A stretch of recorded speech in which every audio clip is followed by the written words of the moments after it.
Hello and welcome just one last time to your 100 most popular cars ever. Today is decision day. By the end of this programme, you will know what you voted for as the best car ever. Just 20 to go now. Let's see who's propping up the top 20. The Mitsubishi Lancer Evolution is known amongst console junkies as the Evo, but this Japanese speedster is as popular on computer screens as it is on world rally stages. Mitsubishi launched as cult cars in the 70s, and they brought in a thing called the Lancer Turbo. Nobody knew what it was. It was the Lancer 2000. Really boring, square Japanese saloon. But a 2-litre engine with a turbo on it, and an early turbo as well, so it had tremendous turbo lag. And we all drove it around and thought, what is this thing? Of course, it went squirreling up the road, spinning its wheels and flicking from side to side. And we all thought, wow, it was actually overpowered for the chassis. And that was the start, really, of the whole Lancer thing. Mitsubishi's sole reason for designing the Evo was to succeed in the World Rally Championship. Mitsubishi Rally Art team decided to build the car out of the Lancer Saloon and the Evolution 1.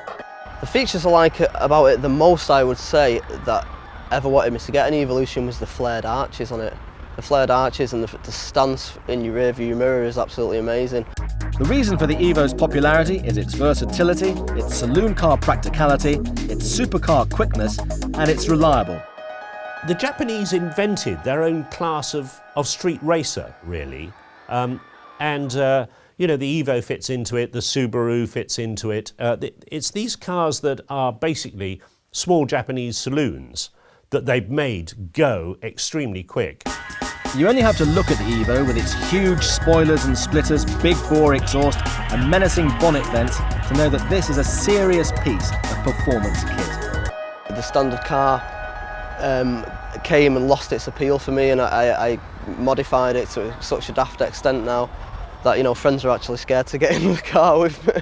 My mother daren't go anywhere near it. Forget your Imprezas or your Cosworths.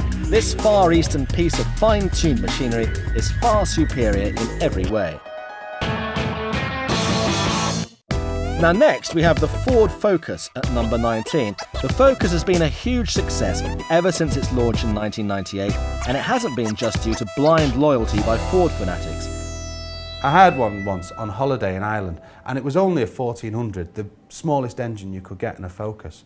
And it demonstrated just how brilliant the car was, because even with a small amount of power, you could throw the car around. Out on the road, the delights of the Focus can be easily enjoyed. The independent suspension and the perky chassis setup gives a glorious sports car feel, even on the base models. Great steering and great suspension. And it just means that when you're going round even a short, tight corner or a long, through corner, you can power it down and the suspension keeps it gripping the road, and no matter what you hit in the road, it sticks, and it's just a joy to drive. The Focus isn't just a great all-rounder as a hatch. There's a saloon and an estate as well, plus for the real power-mad drivers, an ST170 to enjoy. I drove one of the very last Focuses. It was still sensational, and part of you thinks, well, why change it? It's still successful, but of course you understand, they've got to keep bringing out newer models. So I think it's just as good, but it had a lot to live up to. Interior quality has also taken a marked upward step over the existing car. The top-selling Ford Focus finds itself at number 19. Car manufacturers use all sorts of high-tech computer gadgets to improve their product, but not many can ever have used a games console. But that was surely the inspiration behind the car at number 18. Now, if you're familiar with games like Gran Turismo, you'll find yourself at home in a Skyline. But if you're not, you could well be a bit baffled by the banks of knobs, switches, dials and LCD screens. You got a lot of technology for your money, and the majority of it was actually centred around the wheels and the way that the torque was directed. For instance, most of the torque would be directed towards the back wheels, but in the event of a slide, it directed towards the front wheels. It actually balanced the wheels out in terms of the torque. So if one of the wheels slipped, it'd send more torque to the wheel to correct it. Despite its looks, the Skyline actually has a relatively modest power output. A 2.6 inline 6-cylinder twin-turbo developing just less than 280 brake horsepower. Turn into a corner, boot the throttle on the way out, go a bit sideways, counter steer while winking at your passenger, And when the car realises you're about to get it horribly, expensively wrong, it shifts the power to the front wheels and rescues you. As standard, they've got pretty high brake horsepower, but you can tune them to phenomenal amounts, and there's a really big modification market centred around these cars as well, and films such as The Fast and the Furious have only served to exacerbate that. This model, I've had a full engine rebuild with forged pistons, port polish, gas flowed head, new cams, new bolts, new gasket, new clutch, new exhaust, so this one's a bit more than standard. And it's the amount and ability of modifications that can be made to the Skyline that makes it so coveted amongst the max power crowd.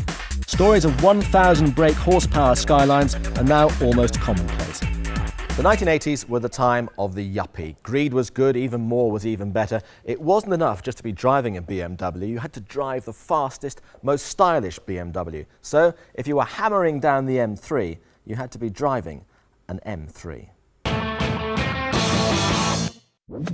Designed to fill the space left by the M1 Coupe and to enable BMW to enter Group A production racing, the M3 was also the first car to be developed by BMW's motorsport division, so it just had to be good. The M3 was a car that you could go in, switch on the engine, night, day, winter, summer, and it went like stink. But to all intents and purposes, it was a BMW that was as reliable as, I don't know, a German plumber. I don't know. Reliable German plumbers are. But truth to tell, there wasn't really much competition for the M3. It might have marginally lost out on straight-line performance to the Sierra Cosworth, but the M3 had the image to catapult it leagues ahead. What I like about the M3, it's got great performance and the engine sounds fantastic, and I think it's got quite a bit of road presence as well. What I dislike, I suppose, is the image. I think there's quite a few of them about now, and also with BMWs, there's a lot around, so I don't think they're quite as special as they once were.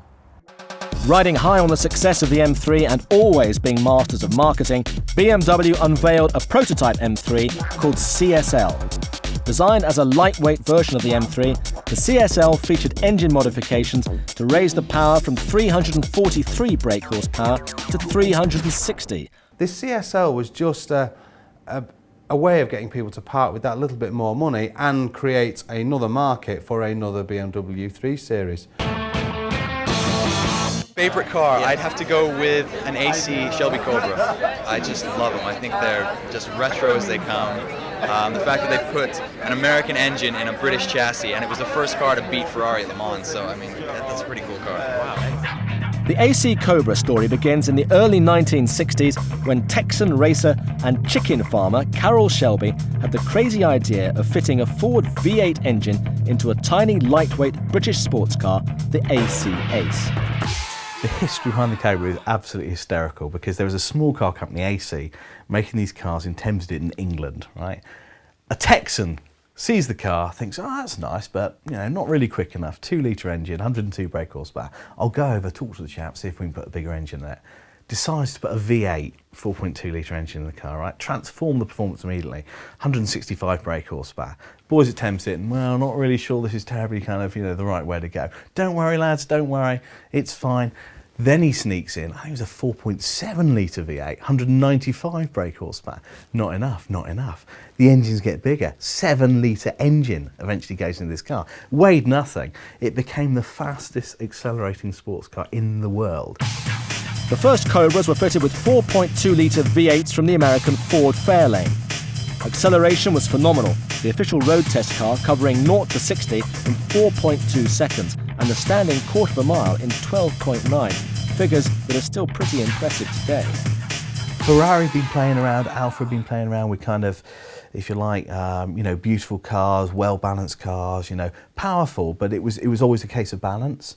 And then the Cobra came along and said, well, sod that, let's just put as much power as we can into a light car and see how it goes, and we'll worry about the handling afterwards.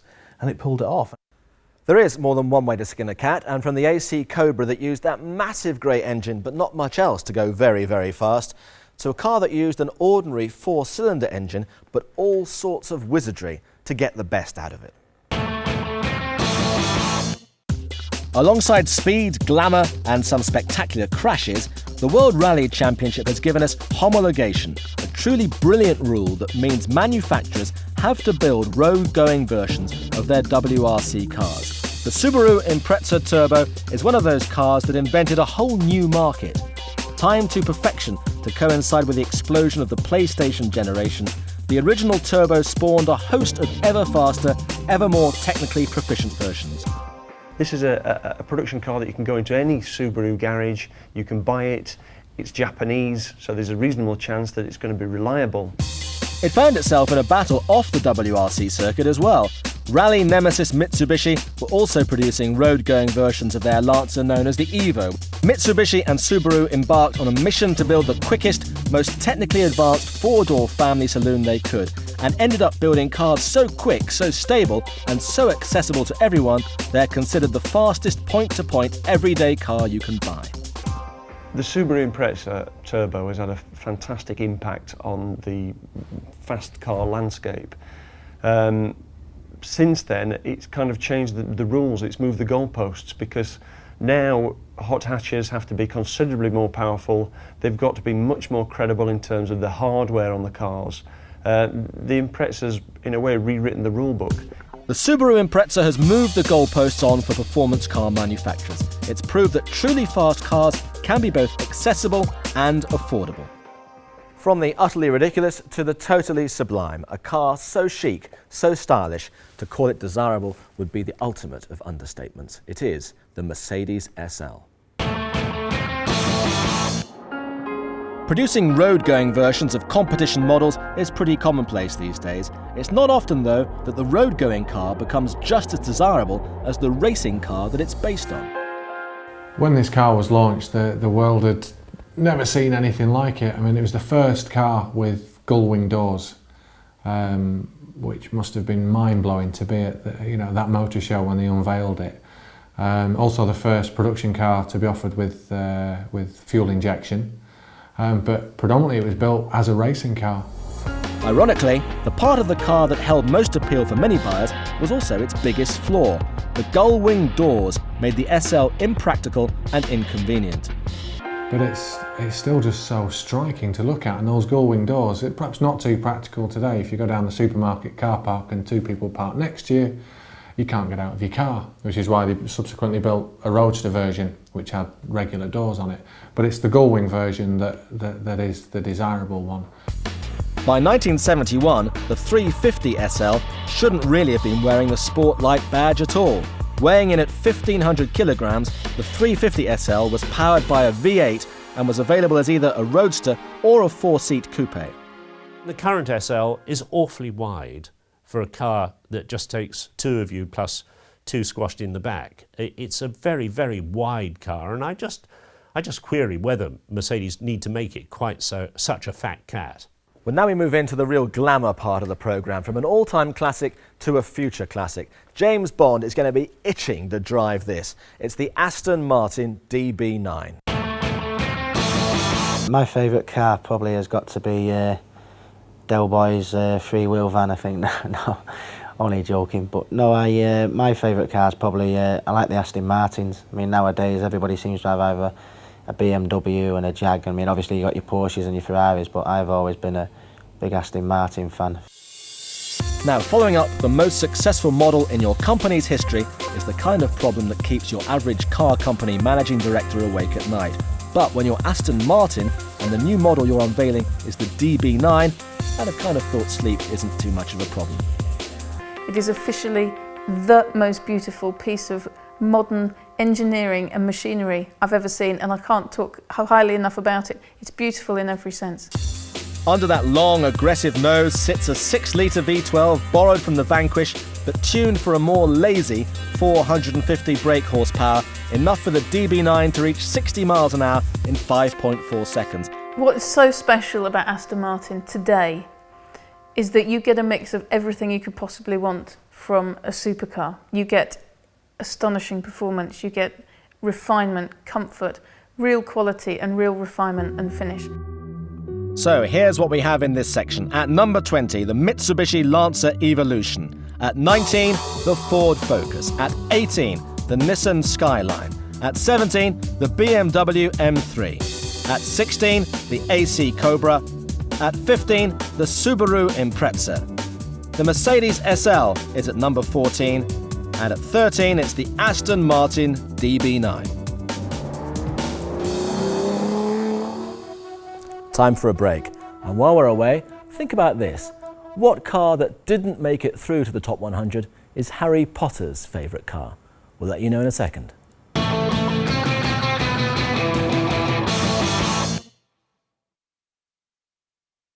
Hello, welcome back. We gave you the clues before the break, and of course Harry Potter wouldn't be seen dead without his Ford Anglia. Back to the chart now, and things are getting very serious indeed. Just 12 cars left. Let's see what just failed to nudge its way into the top 10. I've always loved Aston Martins. I like the fact that they're British, the British heritage side of things. And I just think they're beautiful cars to look at. Having one that went like the brown proverbial stuff off a shovel as well just appealed to me, because I'm a girl who just loves a car that throws me back in my seat when I hit the throttle. Now, if our show was called 100 Prettiest Cars Ever, or Cars That Make Your Heart Stop When You See Them, or Cars That Can Snap Knicker Elastic, the Aston Martin DB7 would be jostling for pole position. The DB7 really, I think, shook the world up and said, look, Aston Martin are not only still here, but we've been in training.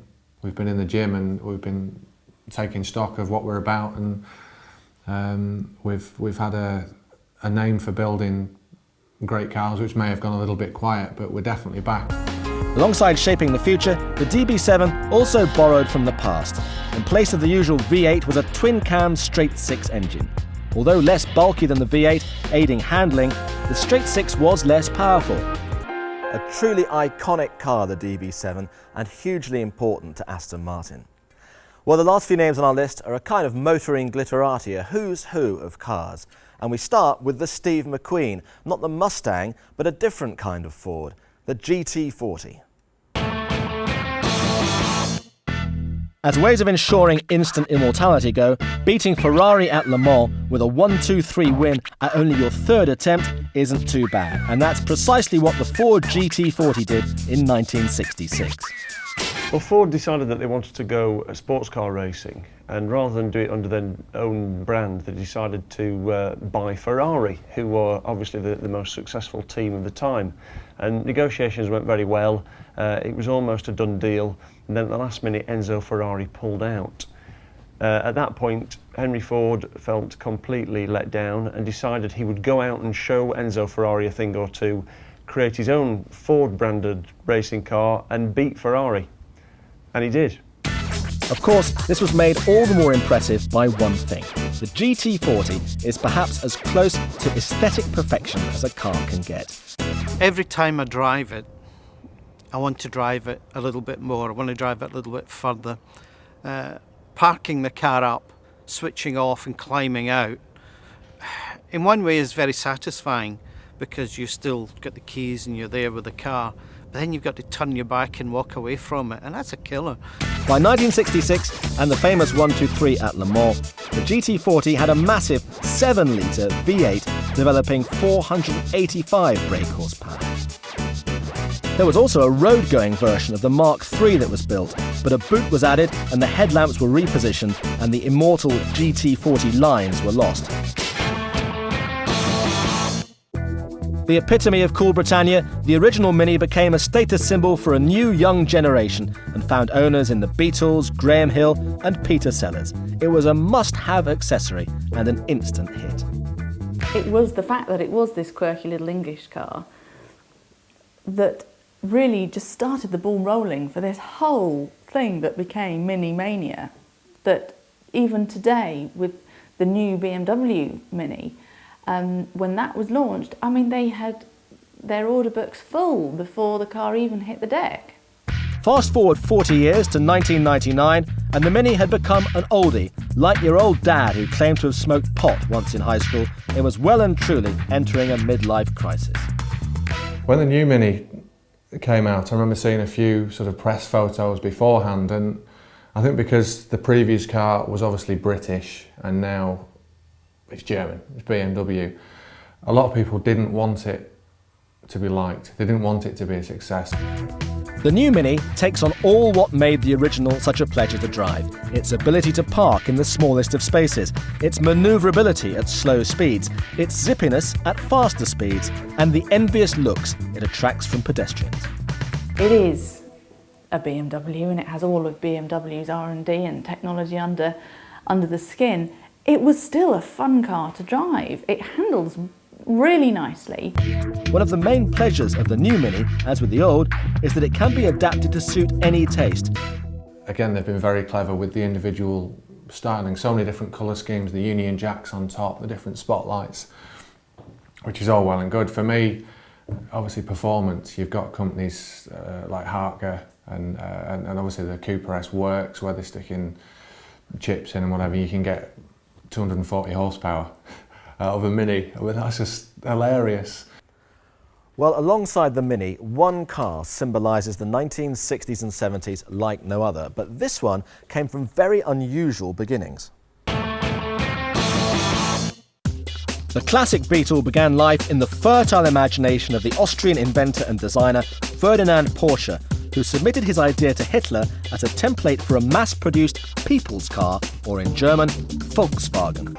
When Germany fell to the Allies and they very generously rather kick-started the German car market by pumping in an awful lot of money and resource, they picked up on Hitler's designs for this people car and put it into production. After the war, British Major Ivan Hurst spared the demolition after realising the financial capital the plant and the revolutionary Beetle car could generate. And the rest, as they say, is history. What really caught me first of all was the unique shape of the car. It's very different to anything else that's on the road. Although I did toy briefly with the idea of a Morris Minor for obvious similarity reasons. But there's just so much individuality about the cars that's why I chose a Beetle way back then. The German car count is simply jaw-dropping: 16,255,500. Together with all the factories around the world, we're talking more than 21 million Beetles when production stopped in Mexico in 2003. No other single car shape in history has been built in such numbers. I'm big with American cars from the 60s, early 70s, and we had a family car which was a Mustang Boss 351, and that probably would remain so far my favorite car. Our next car is something of an American icon. Alongside the Chevrolet Corvette, there is perhaps no car more American than the original Ford Mustang. When the Mustang came along, Lee Iacocca knew that it had to look dramatic, sexy, exciting, and become an irrational purchase. Becoming the fastest selling car of all time, over 22,000 Mustangs were sold in the very first day, and in less than 2 years, sales reached 1 million. It was designed in-house with a most un-Ford-like look of a very long, powerful-looking bonnet, a short rear boot deck, lots of interesting features like the scalloped headlamps and the big gaping grille with the huge Mustang sitting on the front, big powerful wild horse showing that you've got something under the bonnet. Ford advertised the Mustang as a car designed to be designed by you. The standard car cost about $2,400, but with a multitude of options, you could turn it into your own hot rod and double its value. But the majority of Mustangs had quite puny 6-cylinder engines, and the car could barely crack 100 miles an hour. But as is the way with the Americans, they want bigger, faster, better. And so Ford introduced a variety of engine options. The reason I first wanted the Mustang was I've seen them on TV in films like Bullet, etc. I like the way the car looks. I've always wanted one, but never thought I'd get one. This car came up for sale as a restoration project, and I thought, well, I've always wanted one, so I'll have it. Well, now it's confession time. What was your very first car? Mine was OHT 17F. It was a Cortina, it was light blue with an awful lot of rust. I bought it for 45 quid and I sold it for scrap in return for the new album by the Alan Parsons Project, who, to the best of my knowledge, never got to number 7. The Cortina, over its 4 separate marks, was the UK's top-selling car for 20 years. Over 4.3 million were sold. When the Cortina launched back in '62, people were used to cars that were really quite big and old-fashioned. I mean, the Mini had come along by that point, and the Mini was the big success story at the time. People were starting to really take to the car, it was becoming more commonplace. But people didn't really have a kind of sexy, exciting, medium-sized car for people like families for whom the Mini was too small. People were apparently really impressed by the space inside the all-new Mark I Ford Cortina. Compared to, say, the Anglia, passengers had a lot more legroom in the back, and the boot was cavernous. Oh, Mark I Cortina is brilliant. It's the best of the lot as far as I'm concerned. You know, you had that long bonnet with that fantastic badge, almost American in its styling. The Mark III Cortina arrived in late 1970, with its swept-back American styling, often referred to as the cola bottle, and echoing quite a few lines of the Vauxhall Victor. We sure are rolling out the classics now, the Cortina, Mustang, Beetle, and we arrive at my favourite car, the one I voted for. The one I had was bright red. It was the love of my life until it came off second best in a collision with a sugar beet lorry. It was a VW Golf. My favourite car has got to be the Golf convertible. Just as a kid, when I remember seeing one when I was about 8 or 9 or maybe 10 or something, and seeing one and just going, oh my God, I've got to have that car. Just loved it. By the late 1960s, the search was on for a more modern replacement for Volkswagen's astonishing Beetle. A couple of water-cooled K concepts didn't really set the world alight, and nor did the Passat in 1973. It wasn't a bad car, but the global fuel crisis demanded a small car, not a new family one. Volkswagen got the Golf right from the offset, really, because at the time, people were driving around in Vauxhall Vivas and full Cortinas, Escorts, that type of thing. And all of a sudden we had this little hot hatch that was lively, it was quick, had lots of glass all the way around it. It had a hatchback, you could get the shopping in and out the boot quite easily. It was nippy, it was easy to park. They just hit the button. It was exactly what Europe wanted, and they got it dead right. The design most often considered to have started the hot hatch genre is the 1977 Volkswagen Golf GTI. The original Golf was in mass production at this point, and the addition of a 1.8-litre fuel-injected engine, sharp handling and sharper marketing found a huge market for enjoyable yet practical cars. Once Volkswagen had a very successful car with a little Golf, it was only a matter of time before somebody was going to drop a bigger engine in it. And I do believe it was a couple of guys that were actually working overtime at Volkswagen at the time that had said to themselves, just for a bit of fun, you know, let's plop a bigger engine into this little chassis because we think it can take a bit more power. And the GTI was born. The second generation Golf had a larger body shell and a wider range of engine options, including a turbo diesel, a 16-valve GTI and other sporty variants. The Mark III Golf won European Car of the Year in 1992 and added an estate to the range. But the boy racers weren't impressed as the car had gotten heavy without a proportional increase in power. And unfortunately with the Volkswagen, the Mark II was still a great little car. Mark III, not a bad car, and then we started to get the big bumpers on the Mark III. Then we go up to the Mark IV, Mark V, and they just got overweight, middle-aged in fact. I mean, the Golf become middle-aged, much like the first generation of people that owned them, and they just got bloated and weighty and nailed down with air conditioning, electric windows, power steering, heavier seats inside, lots more safety structure, and you sort of lose some of the original concept of the idea, and it's such a shame. The fifth generation began to sell in November 2003. For the presentation of the new Golf, the city where it's made, Wolfsburg, was officially renamed Golfsburg for a week, and we thought only the Americans did things like that. We had the DB9 at 13, here's the Aston Martin DB7 at 12, just outside the top 10 at 11, the Ford GT40. And now into your 10 most popular cars. At 10, the BMW Mini. Number 9 is the Volkswagen Beetle. At 8, the Ford Shelby Mustang. At number 7, you've all had one of these, the Ford Cortina. At 6, the Volkswagen Golf. Well, it's all getting pretty exciting now, isn't it? Just 5 cars to go in our chart. While we're away, think of this one, though, that didn't make it into the top 100. It debuted at the Paris Motor Show in 1968, and it's the only Ferrari to have a place name in its title. So what is it?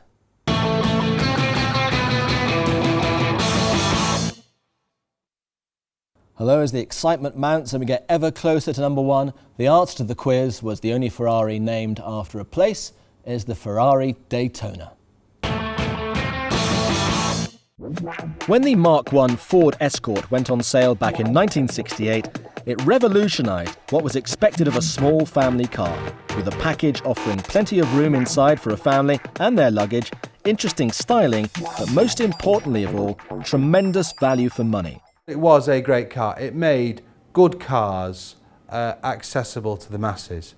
And it certainly set Ford up in Britain anyway to be one of the manufacturers it is today. The Mark II became Britain's top-selling car, a feat repeated 12 times later by the Escort. The Mark III saw the Escort as a front-wheel drive machine in a hatchback configuration and had more cabin space than ever before. But a lot of punters complained they wanted their Escort saloon back, so the Orion variant was created. Ford came up with this great idea of rebadging and remodelling a perfectly good Escort into the Orion. Why? The Escort never lost popularity. It was easy to drive, cheap to insure, and it was very practical for everyday use.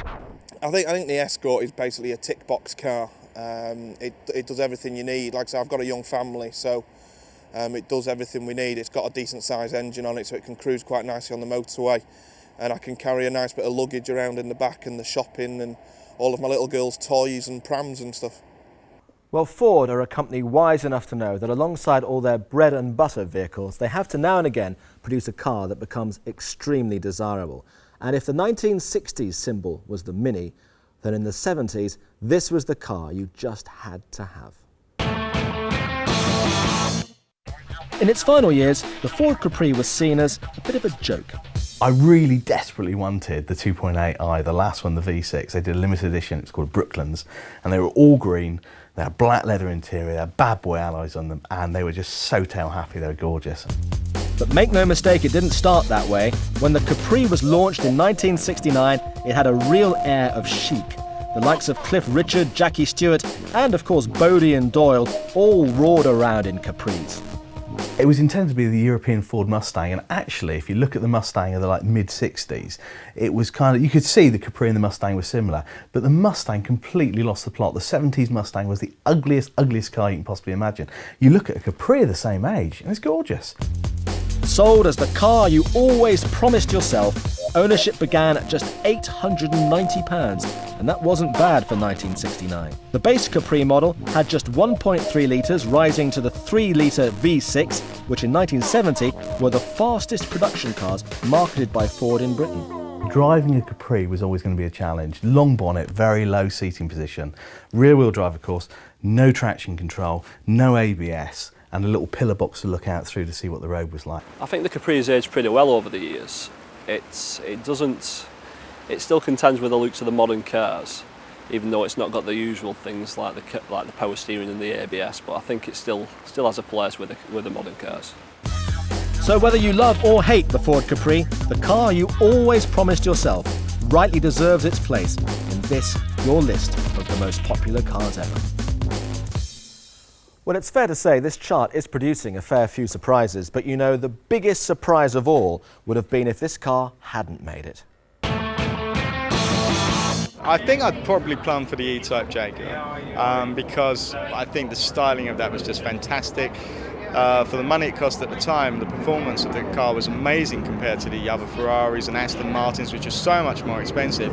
But the styling, and I think that it epitomised the 60s. If you're ever going to say, you know, what made the 60s, you know, you'd say the Beatles, you'd say Twiggy, you've got to include E Type there in the top 10 thing that made the 60s, and I think that was a defining moment in time.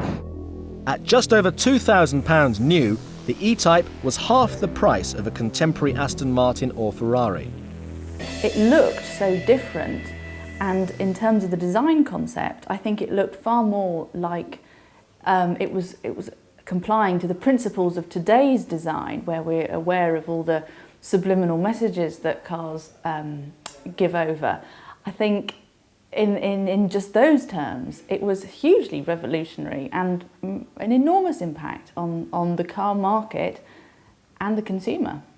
Developed from Jaguar's D-Type racing car, which dominated Le Mans, winning 5 times, The E-Type featured independent rear suspension and disc brakes all round, but it was the top speed of 150 miles an hour that really stole the headlines. At the time, 150 miles an hour for a production road car, I think, was by far the fastest that had ever been produced. So it really was the first supercar. The E-Type was available as a coupe and a convertible. The original car was strictly a two-seater, but in 1966, Jaguar launched the E-Type 2+2, which offered seating in the back for two small children. Most people look at it, admire it, there's no jealousy with a car like this. People just like to see the car on the road. Jaguar made more than 72,000 E-Types at their Coventry plant between 1961 and 1974. And in the late 80s classic car boom, E-Types were changing hands for as much as £100,000.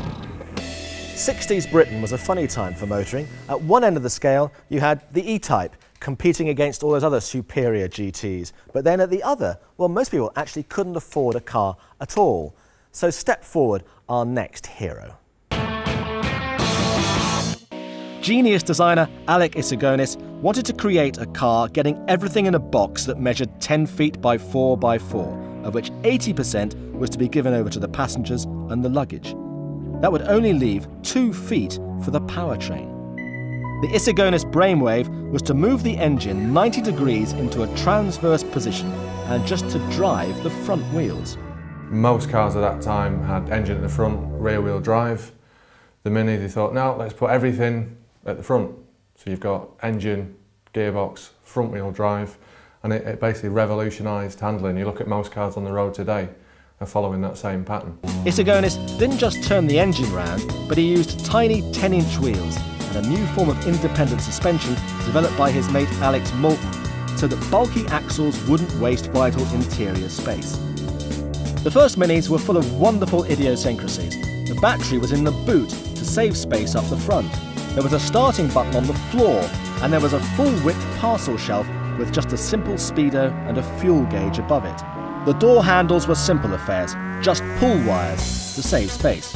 And why have bulky window winding gear when sliding windows work just as well? Plus, the boot lid was designed to have extra luggage strapped to it, and the number plate was hinged at the top so it could still be read by PC Plod.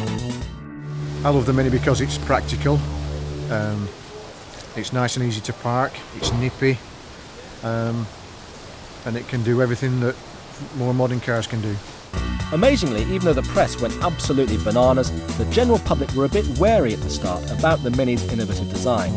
Only 20,000 were sold in the first year of production, even though the car was remarkable value for money. When the Mini was launched in '59, obviously the world had never seen anything like it, and it was obviously a revolution, and everyone went crazy for it. But I think Mini, they kind of played on that a little bit too long, and by the time it got into the 70s, it was like, well, we've seen it now, and it started to be seen more of sort of your granny's car, really. So congratulations to the Mini, remarkable, classless, enduring.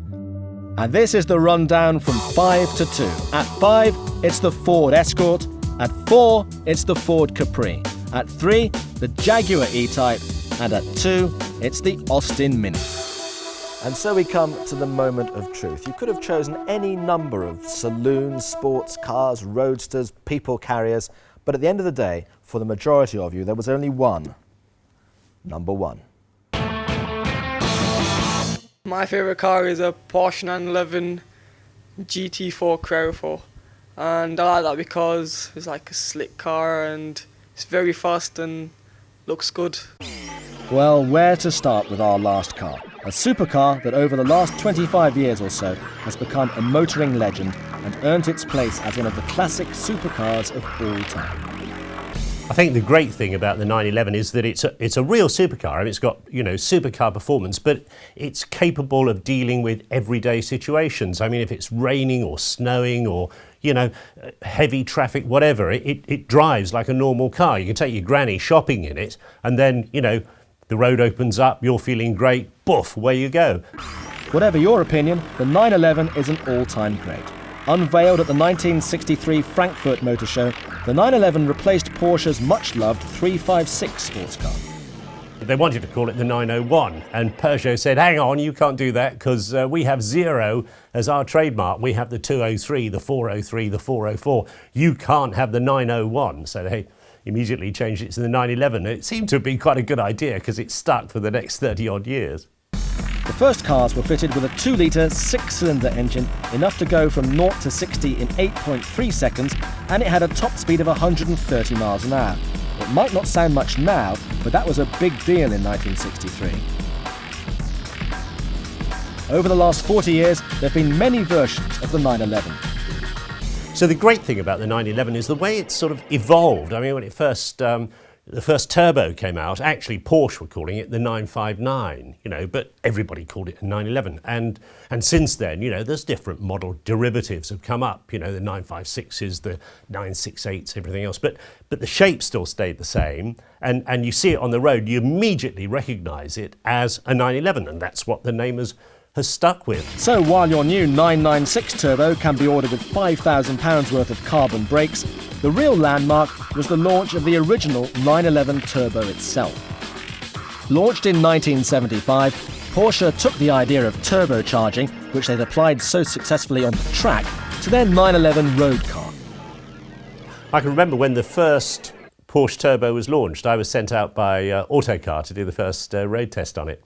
And it was a stunning car, and the engineers said to us, you know, you can be stationary on the side of the Autobahn and someone can drive past you at 100 kilometers an hour and you can accelerate after them and pass them inside a kilometer. We thought, wow, yeah, that's quite something. And more to the point, the car would do it easily. I mean, it was just stunning, brutally quick. The 911 became a real icon of 80s affluence. It became as much a part of those money-rich years as braces and personal computers.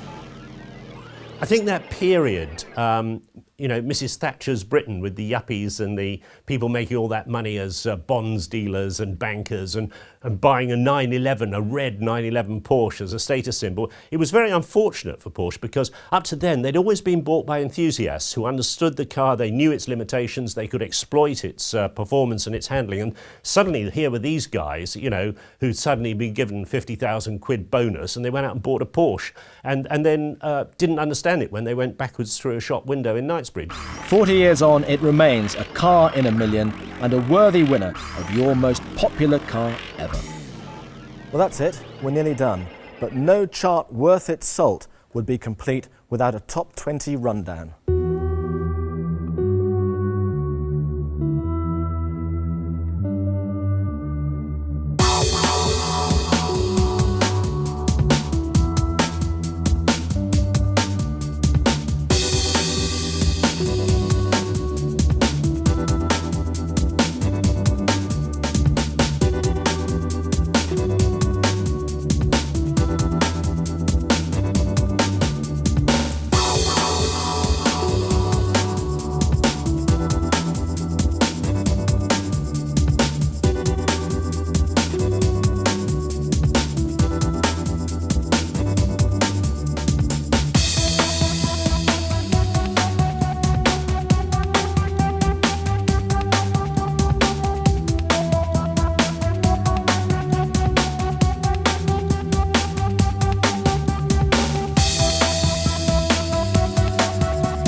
Well, that really is it, and it has been your vote that's counted, all the way from the Austin Healey at number 100, through every shade of colour, performance and image, up to the Mini at number 2.